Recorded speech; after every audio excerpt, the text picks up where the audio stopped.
Welcome to the Rogue Startups Podcast, where two startup founders are sharing lessons learned and pitfalls to avoid in their online businesses. And now, here's Dave and Craig. All right, welcome to episode 270 of Rogue Startups. Today, I am flying solo, and I have with me here a friend of mine, Jim Brees of AppHub. Jim, say hello. Hey, how y'all doing? Jim, can you give a brief intro to the folks here in the Rogue Startups audience to give us an idea of what you do and what AppHub is all about?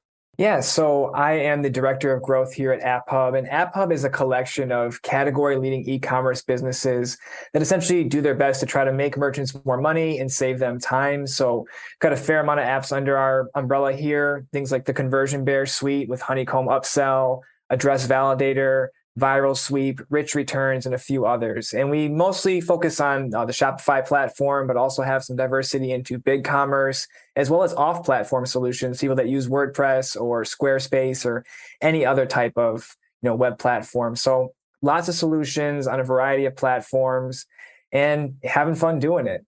Very cool. Yes, a fellow bird of the feather in the e-commerce space here.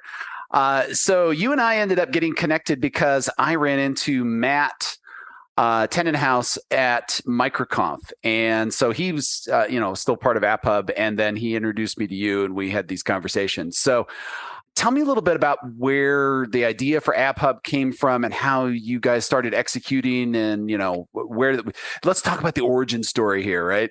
Yeah. So, AppHub started off with a couple of guys, that Arjun, Chris, and Wilson.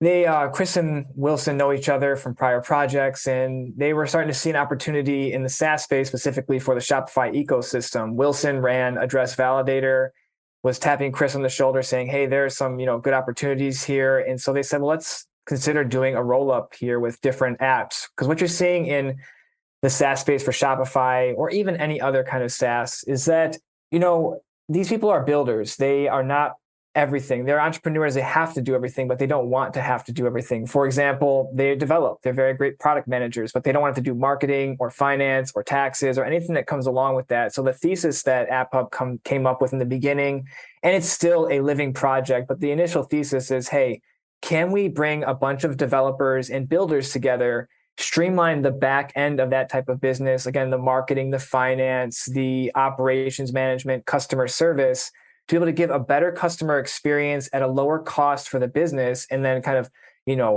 financially streamline these businesses for the lack of a better term in that there. So pretty much find a bunch of businesses that are excellent in what they do, allow those builders to do what they do, and then give them the resources they need to grow or to, strip down any kind of financial burdens on them and help them grow again.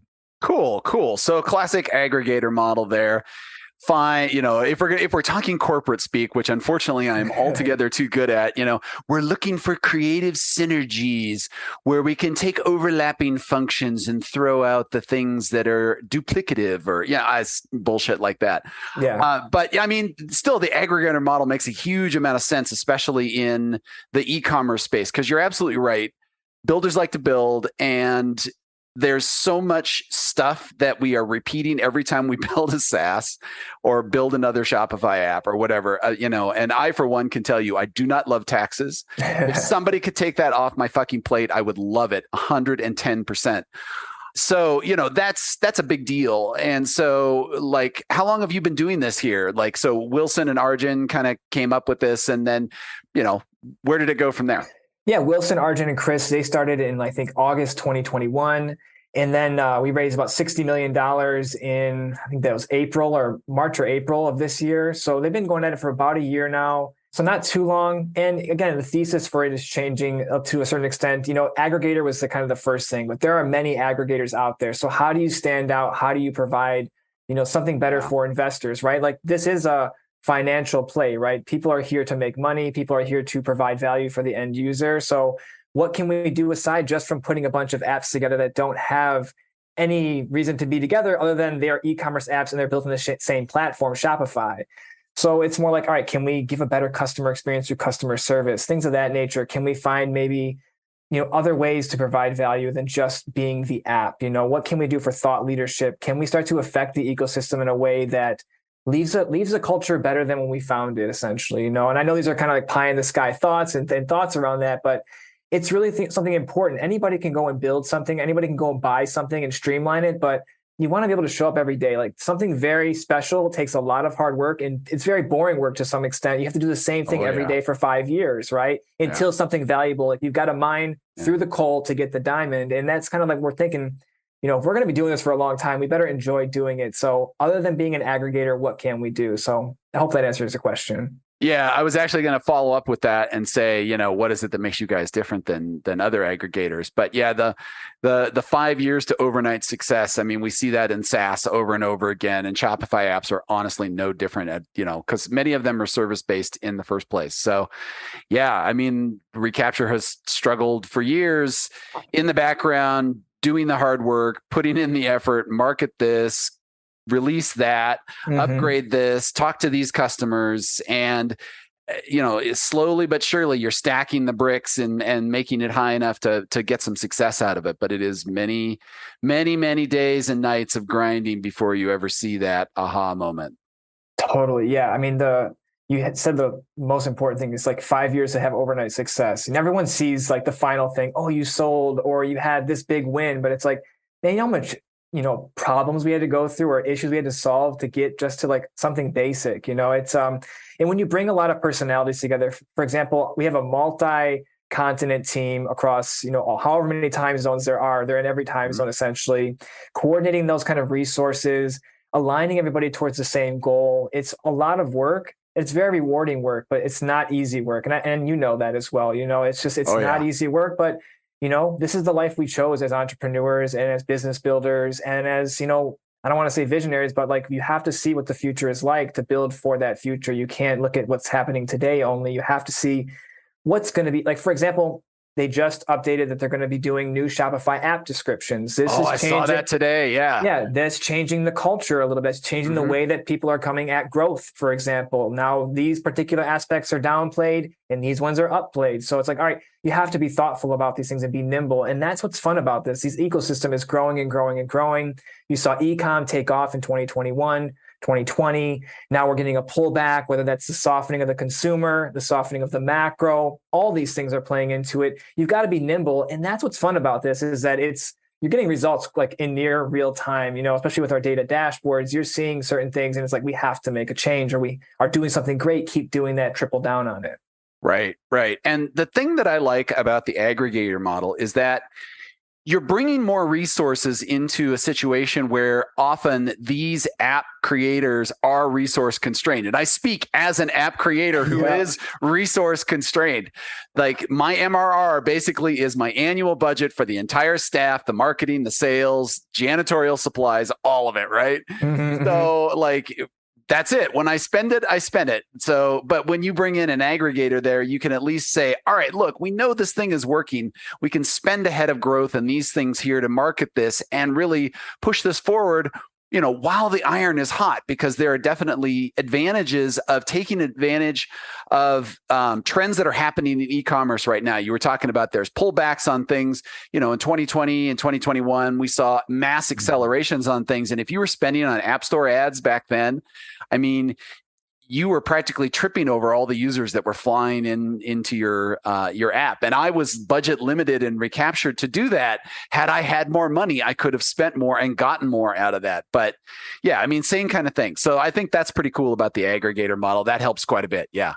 Yeah. And underpriced attention. Like, you bring up being able to strike while the iron's hot. And when you know something is good, you have to have the confidence to go into it deeper, using data-driven analysis to drive your choices and that type of stuff. And you brought up hey, waves of trends. For example, one of our apps back in stock was started during the supply chain crunch, and it saw a great wave because that became a search term that was very important at that time. You're seeing, if you can look at, people that watch or listening to this, when you look at how search terms look on a graph, it's like, wow, these things pop up because they're timely. Like that, we may not have that type of window to launch an app that does that specific functionality ever again, or at least in the next decade. I'm sure we're going to have supply issues, but Yeah, certain apps just pop up, and they're just the right thing at the right time. And, luck is a part of this. I don't want people to think like this is all brute force hard work. There is a fair amount of luck. When the chips fall in your way or they go in your way, it feels really good. And when they don't, it doesn't, right? For example, you brought up like, we have the money to do certain things. Yes. But that also exposes us to like, if you get too overconfident, you invest in something and it's like, these things can sting a lot more too. When you put a lot of gravity behind something and it doesn't do as well or it underperforms, it is much more painful, to be honest. So, oh yeah. I mean, the resources can make you punch drunk or stupid to do things that you think, and the confidence was a big thing that you mentioned there. But having those large budgets definitely makes it so that you get a little less scrappy and can be a little more wasteful. Thankfully, the cost of that goes down a little bit. Like for a bootstrapper to waste resources really, really hurts. Like when I make a bad bet, that's why I make small bets that, it doesn't have a huge consequence. But that means if I make a good bet, I don't get a huge bump out of it. And then I have to go back again. And sometimes those feedback loops are so long, right? Yeah. And that part really sucks because you feel like, if I had just spent this back 3 months ago and I really captured all of this, like, yeah. So it's a different model altogether, and it's very cool. I'm glad you did that. So I don't want to just talk about all App Hub stuff today. Let's dig in a little bit and do some tactics and talk about some things like I know you have Viral Sweep. And Address Validator, that's actually how I kind of connected with Matt over MicroConf this past year, is that I had some interaction with that. But, email marketing is definitely near and dear to my heart since Recapture is all about email marketing. So let's talk a little bit about that. What are some things that you're finding in Viral Sweep or some of your other apps that is working really well right now in an almost an uncommonly good way? Yeah, I mean, one of the main things I think about when people hear email marketing, it's like, we all have personal experience being on the side of receiving email marketing. And it's like the most annoying thing when you have to clear 20 emails just to get through like the good stuff for your email box. So I think the one thing that's working for us is segmenting the audience and personalizing the message, right? You're not just sending an email, you're creating an experience, and you have to think about it in that manner, right? And how do you segment? How do you personalize your email marketing? And that's going to be pretty much what you ask for, what you know about the end user prior to sending that email. So things that are working well for us is asking for more information than you think is absolutely necessary. For example, not just asking their email and their name, but for Viral Sweep, give an example for Viral Sweep. When you run a sweepstakes, you can have anything on that form. And say you're a D2C clothing company, you can ask people what types of clothes do they like, men's, women's, or children's. And then you can send specific emails to them based on that and not just a brand email like, hey, look at this new fall collection. It's actually, look at this new men's shoe collection that we have for the fall. The message is much more refined. It's going to somebody who cares about that type of content because they've told you about that. And it allows you to tailor the message that way. And it also kind of thins your list out. I think that one kind of misconception is having a big list, right? When you go to start buying ad space in certain lists, you ask like, how big is the list? You're like, 30,000 people, 150,000 people. But then you ask for engagement metrics and it's like 25% open rate or 15% open rate and 1% click-through rate. And it's like, well, then what's the point of having all of these emails? So what we've seen is higher conversion rates. And this is an obvious thing too. I don't want to act like I'm coming up with something brand new, but it's the segmenting and personalization of those emails helps things land. It gives a good taste in the mouth of the user when they start to interact with your brand, because especially when they sign up, for example, like Recapture, they sign up for it. That welcome email is setting the tone and the trajectory for their onboarding. Are they going to become a long-term customer or not? This is very important. So sending the right message to the right people is very, very important, I think. And that's what we've been seeing a lot of success, taking the base stuff that these entrepreneurs have made, their basic onboarding process, and like, hey, ask them, what are you using this app for? Okay, there's 3 answers, and that means there's 3 different flows, and it's maybe the same content in, for 80% of it, but maybe the introduction and the closing of the email is based on that particular reason for using this app. And I think that's a very powerful thing that we've been seeing: better click-through rates, better open rates, things of that nature through segmentation and personalization. Yeah, it sounds like it should be super obvious. And, there's probably people in our audience right now that are rolling their eyes like, oh, God, Dave, that's so banal. And we've heard that 100 times. And we know we're supposed to be segmenting. But the reality is, my observation of merchants on Recapture is that they're not segmenting. They're not. And I talk to SaaS users, SaaS owners, and they're not segmenting either, just blasting crap out to the entire list. It's like, it's true, but you're not doing it. And I have evidence that you're not doing it. And so when somebody comes and says, yeah, segmenting is working really well, and you get these really high engagement metrics, it's like, yes, you do, because these are things that make a big difference on landing the right message. So what you're talking about is something that helps avoid a syndrome that I like to call email fatigue, where you're just sending you're sending the message out to the whole list over and over. And what you're really doing is you're sending out the list for a men's sale, and you're sending out the list for the women's sale, and you're sending out a list for the kids' sale, and then a site-wide sale. That should have been like 2 emails to each of those segments. Instead, it's 4 to everybody. And after a while, they stop listening to your message. They stop reading what it is you have to say, and they just tune you out. And that's exactly the opposite of what you want. So if you have something that's focused on what they want, yes, they will open that email. And you can say that's a very obvious technique, but the truth is, so few people are doing it. I would say you are in the top 5% of all email marketers if you are doing that right 100%. Now. Because my data says otherwise on thousands of merchants, and talking to other SaaS owners, they're just not doing this. They're just not doing it. Yeah. Totally. And like a very easy segment to do is like, just grab the people that have used a coupon. Those people are the ones that are interested in discounts and deals. So don't send the deals and discounts to everybody that's on that list. Just do it to the people that have already shown interest in doing deals and discounts. You have that data. You're just sometimes and more likely too lazy to do it, or you're too lazy to write 3 different email sequences. Like, how can you template things out and make it easy on yourself? We're not like having to rewrite everything fully totally out. There's just small little cues that, again, create an experience. Don't send an email. And if I have a bad experience, I'm never going back to that restaurant or to that business again. And you have to think about that, because word of mouth really happens. Because sometimes people forward emails like, look how bad this was. Look how bad this was not targeted to me. It's like about something I have no interest in it in this part of the site. So, Amazon does a great job at their segmentation. They have great recommendation engines. Lots of great e-com businesses do this. Chubby's does it really well. There's a lot of good stuff out there. And I think sure Recapture does it in certain ways, such that the easiest, I think, segmentation one is like, if they added a particular product to the cart, email only about that product in that particular division of the business, and that's a very obvious one, and that's, I'm sure, what Recapture helps out with, those type of very valuable emails. Yeah. And I've seen huge lifts in our own email metrics when I'm sending things out through our ESP on Drip in order to just talk to our customers. So if I segment, here are paid users. Here are paid users that are using certain features. Here are users that have installed us but never gone all the way to paid, but they were engaged for a while. I have all of these different metrics, segments. And when I'm targeting them for a specific message, like if I send something to just the paid customers, I will see at least 50% higher engagement metrics on both open, click, and conversion rates on all of those things, just because I've targeted the message to the right people. So yeah, this works. It's obvious, but yet so few people are doing it. And if you think, oh, this is not a big deal, it's a huge big deal. It really is.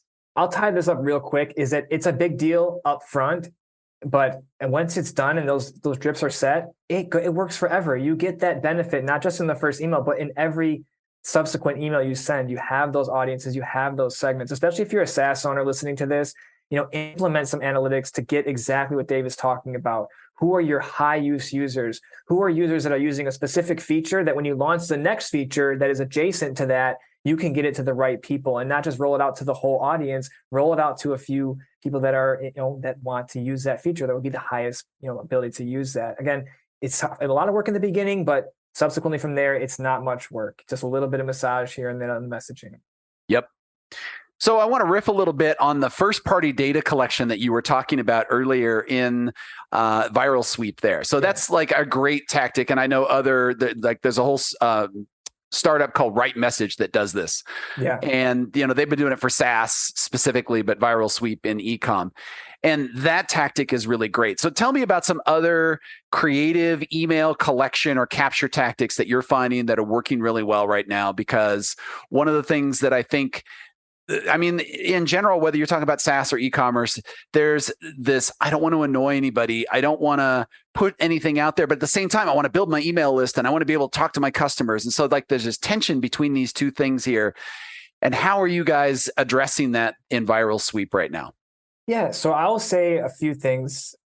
First, let's talk about on the e-commerce side, like the use case for viral sweep. And yeah, this is a little bit of a plug, but let me just kind of talk about in the sense of, when you're trying to capture emails, you need to have some bait. And typically you see people do like guides, lead magnets, courses, videos, access to our membership area, things of that nature. But a lot of e-com businesses are sitting on, dusty inventory that's not moving. So a very easy way, instead of doing these, how would you call them, like lead magnets, is to give away a bundle of your product, right? Put together something that's worth like $150, $200 on retail value, which costs you half that if you're doing the proper markup, and then put this into a sweepstakes. It does two things. It does, first, it's such that people will self-select into that particular product because they care to give up something very valuable, their name, their email, potentially their phone number, and their IP address to get access to this potential item. I'm not going to give that up for something I don't really care about or I don't really want. So this is a very easy way to capture this first-party data without having to really put any additional effort other than just signing up for the platform.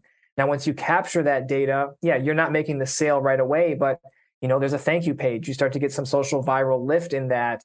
And that is what helps to really draw the ROI from running a sweepstakes. So, having that latent inventory as your bait is very, very powerful. Now, another way that we're bringing emails in, I know it sounds like basic, but having email captures on all the different parts of your website, like in blogs, like make sure you have a place to capture these emails. You can never get emails if you don't ask for it. So you need to put these like captured devices or these little widgets in places that people will trip over them naturally. And, it's just adding in products that help you out on your tech stack to capture these emails. And it could be like using social proof, right? A little thing in the bottom right corner that says, hey, join 31,000 other people that use viral sweep, right? Boom. Now they're like, well, there's some social proof. There must be something here.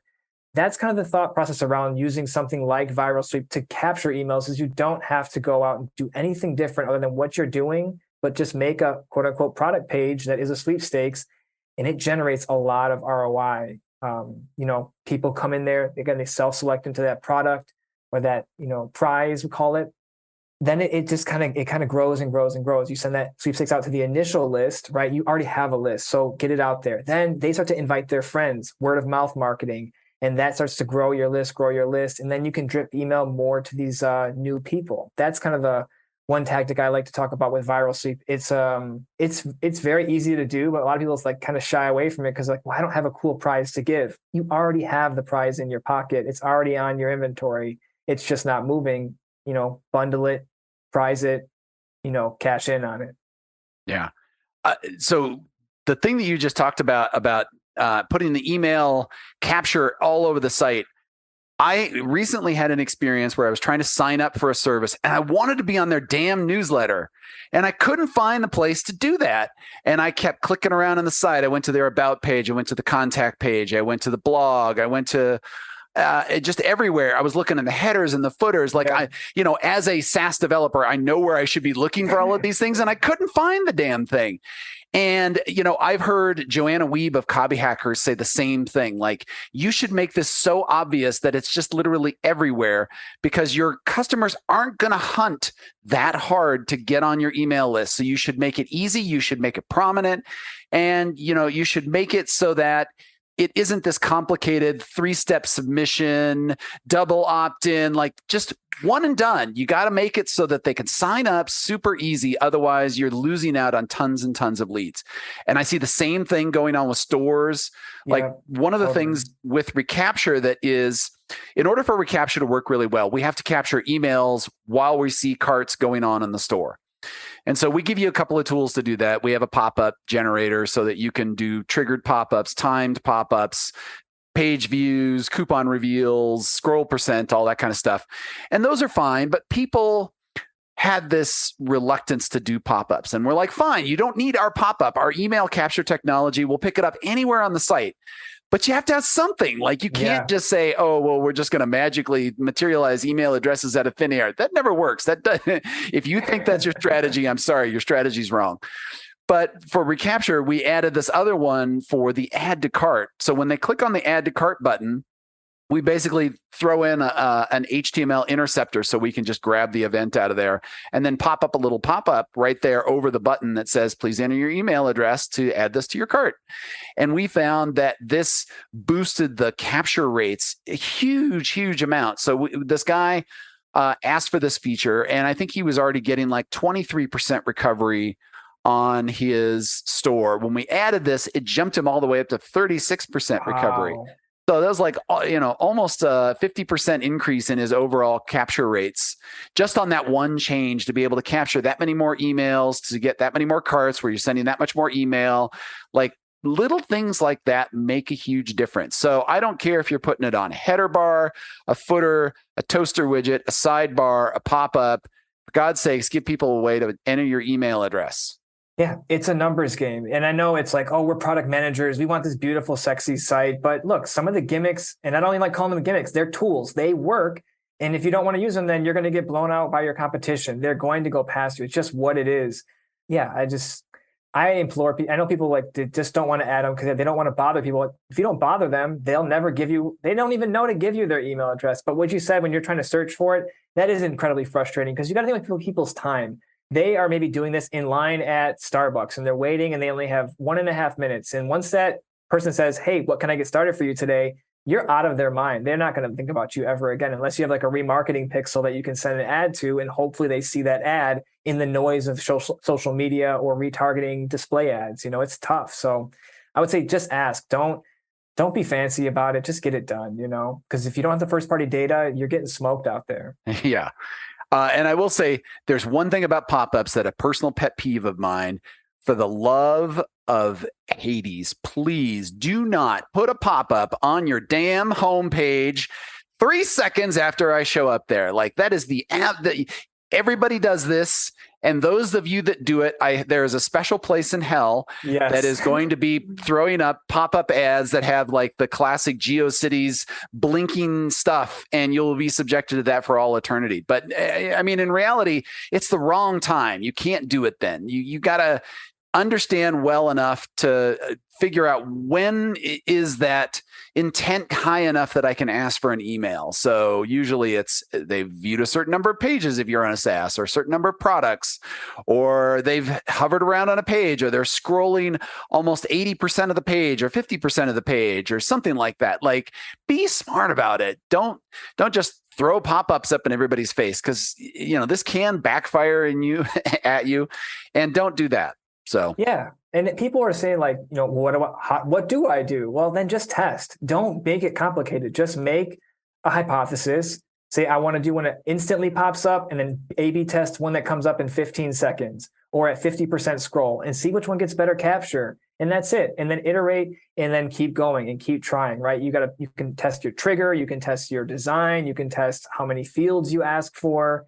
It's all an experiment. And people that get lazy, sometimes you see them just install it and then just go, and they just never look at it again. As long as the API connection is there, you're missing out, to be honest, Yeah, totally. All right. Well, let's kind of wrap things up a little bit here, Jim. Tell me about something on one of the tools that you have at AppHub that is generating some uncommon ROI right now for e-commerce merchants.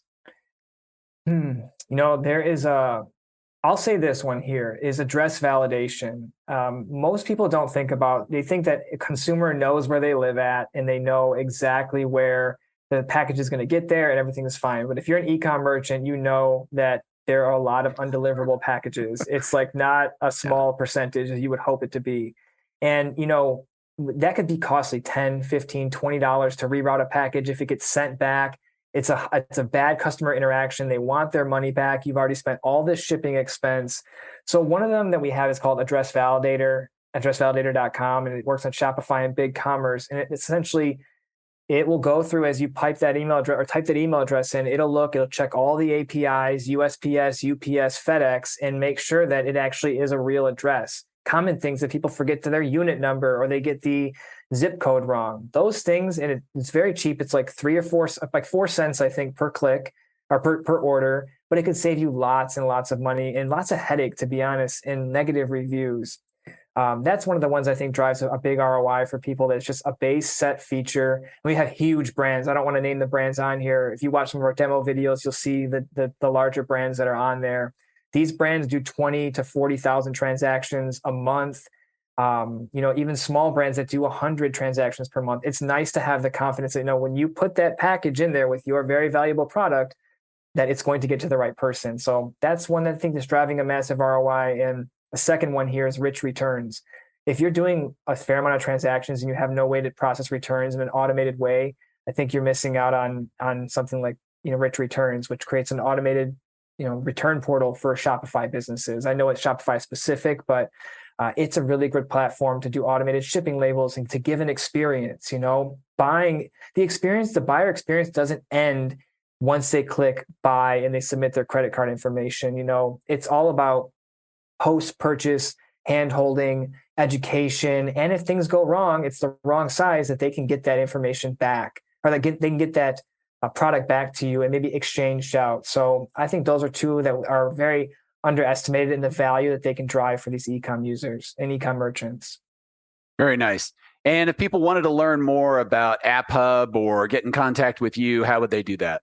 Yeah, if you want to learn more about App Hub, either you have a SaaS product you'd like to consider being acquired, or if you want to look into some of our products that we have, visit apphub.com, apphub.com. And scroll down, you can read the website. It's got a link to all of the different apps. But the ones that I did name, viralsweep.com, addressvalidator.com, and richcommerce.co are the three that I just kind of talked about here.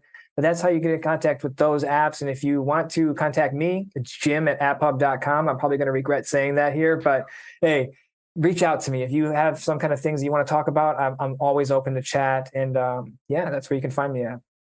Awesome. Well, thank you for coming on here to Rogue Startups today. For everybody out there in our audience, I hope this was valuable. If you have any questions about app aggregators or e-commerce or whatever, send us an email, podcast@roguestartups.com. I'll throw that out there just so the spammers have two of them to hit. Yeah. And if there's one thing that we ask of everybody, it's that if you found us valuable here, please share us with somebody else that you think would get some value out of it too. Until next time. Thanks for listening to another episode of Rogue Startups. If you haven't already, head over to iTunes and leave a rating and review for the show. For show notes from each episode and a few extra resources to help you along your journey, head over to roguestartups.com to learn more.